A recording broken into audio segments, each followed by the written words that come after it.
Hello, all right. The eminent English writer John Donne once said that no man is an island entire of itself. We all, as humans, have a need to come together, to coalesce for the sake of mutual survival and self-betterment. We've learned a lot today about the many ways in which communities are created, are cultivated, and can thrive. And we might have many ideas in our minds of what communities look like. There are the sprawling city centers where thousands, if not millions of people come together to share their resources, trade their goods and services. There are the small, tiny communities, the villages out in the countryside, while divorced from the rest of civilization, all the same, come together and share their talents, their abilities, for the sake of mutual survival. And more contemporaneously, we might think of the sprawling suburbia, where thousands of houses, all made of ticky-tacky, all looking just the same, are coupled all together and constitute their own new communities. But there's been a dimension, a new medium, a sort of a fourth estate, if you will, of communities that hasn't yet been discussed today at this conference, and that is the potential of the internet online. We take for granted so often, it's so ubiquitous, the internet, that it's the place for us, a medium of exchange to buy those hot pair of shoes or to go on a date with a random stranger, or if you're like me, a drama junkie, can tune in and binge watch the latest season of House of Cards. If you play your cards right, you should have it done by the end of the day. It's that enthralling. But if you're gay, like me, an LGBT person, it can be difficult, if not impossible, to find those communities to connect with that can bring people together and share with a shared identity. And it is because of this that we have the Queer Nebraska Youth Network to thank for our organization and for our people as a queer community to come together. There was a survey done by the Midland Sexual Health Research Collaborative several years ago, which found that over 1,000 people who were surveyed, a majority of them had seen that there was a need for an LGBT organization for the benefit of our community. And a majority of them still also recognize that in Nebraska, in a very rural and conservative state, that there aren't these organizations which can help support the members of the LGBT community. And so it was in this respect that 5 years ago, our dear friend Drew Heckman founded the Queer Nebraska Youth Network, the topic, the center of our discussion today. And I can sort of tell by the look in some of your faces what's probably going through your mind. He said queer. Oh dear. The word queer that has been used to systematically undermine and vilify members of the LGBT community over the decades. That word, I can happily tell you, has been retooled, it's been readopted, it's been reclaimed by the LGBT community as a more holistic and optimally inclusive term for our community. The alphabet soup of LGBTQQIA has been poured so effortlessly into a gorgeous, fabulous queer bowl, an umbrella term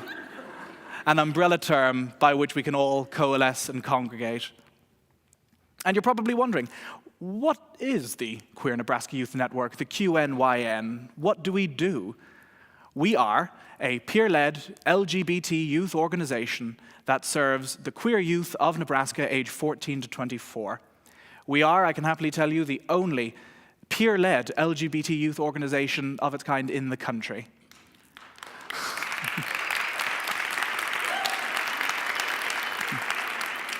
And we started life very humbly.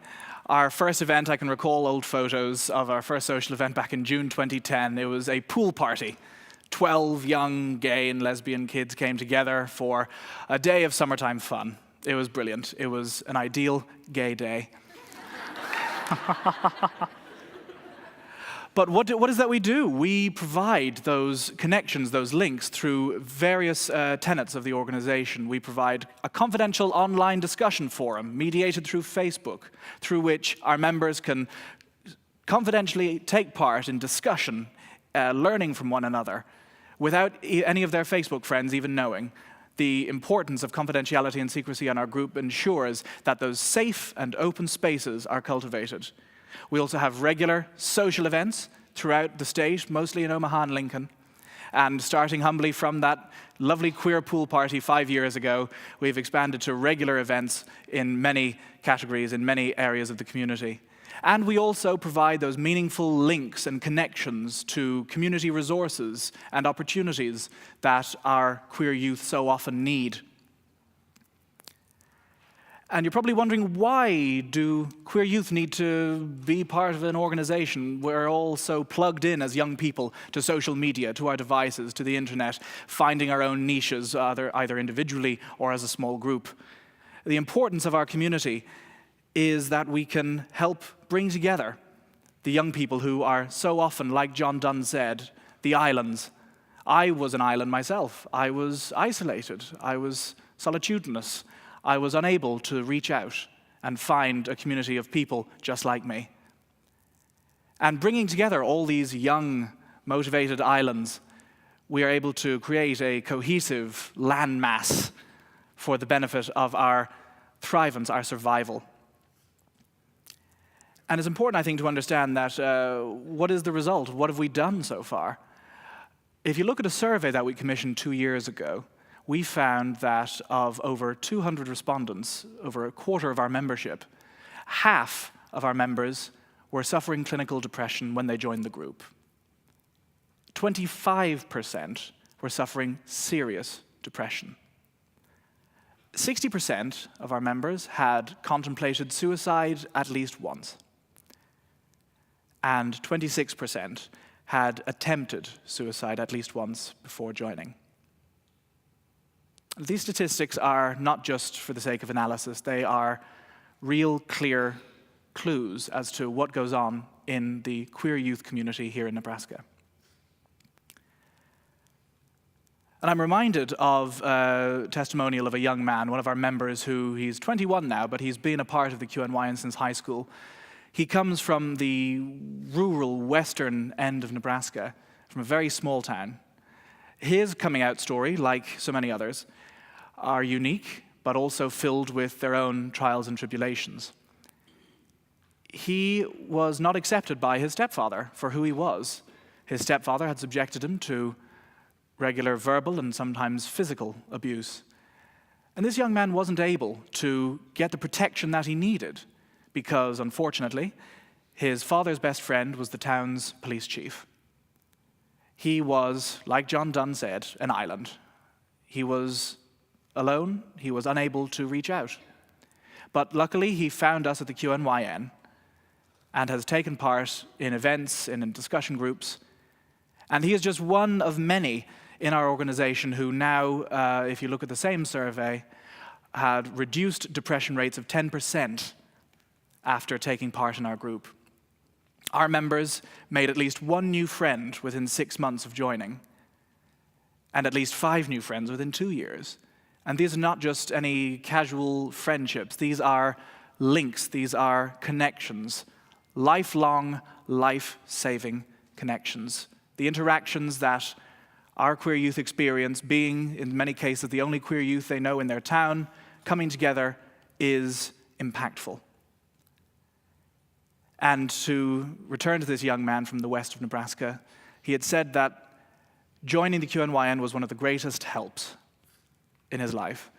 It saved his life, he says. And it's in that spirit that we continue to do the work and the programming throughout the state. We have grown from that first small gay pool party of 12 and now have nearly 800 members from Omaha to Scottsbluff, from Norfolk to Nebraska City. We are a statewide network of young people who, with our shared interests and our shared identities, are able to have a much greater impact than the sum of our parts. The QNYN is divided into 3 subgroups: the queer men subgroup, the queer women subgroup, and the trans and genderqueer subgroup for our transgender and gender nonconforming friends. And together, each group is led by a youth who identifies with that same group and also take part in the leadership, in the running of our operations of the organization. This organization has been proud to not only offer the gender and sexual identity diversity, but also the geographic, the racial, the ethnic, the socioeconomic diversity in our state and among our youth. And it's because of this diversity that we are able to better attune ourselves to the needs of our members. And so the QNYN has been an interesting project. It's been a meaningful organization. It has grown from strength to strength. And it's through, initially, the online medium, the internet, the webosphere, the www ... of life. Not only are we able to use the internet as a medium of exchange, it is a facilitator, a connector of communities. It is a bridge connecting so many people who would otherwise not have those connections. It is a link. It is bringing together those many islands into a cohesive group, a community. And it's because of this that our members have been able to thrive, to know who they are, to take part in a much wider effort. And that has been the continued work of the QNYN to bring kids together deliberately in healthy, safe, open spaces. It is empowering, it is enriching, and it is the catalyst for so many of our members staying with us. In that survey I mentioned earlier, 94% of members said that if they had a chance to, they would either possibly or definitely leave Nebraska. These are the makings of a generational brain drain which has typified the LGBT community in so many rural states like Nebraska.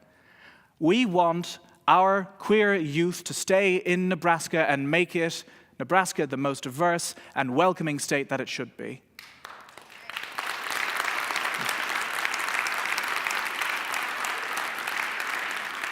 And it's through this commitment that we share with our young members the potential to interact, to survive, and to thrive.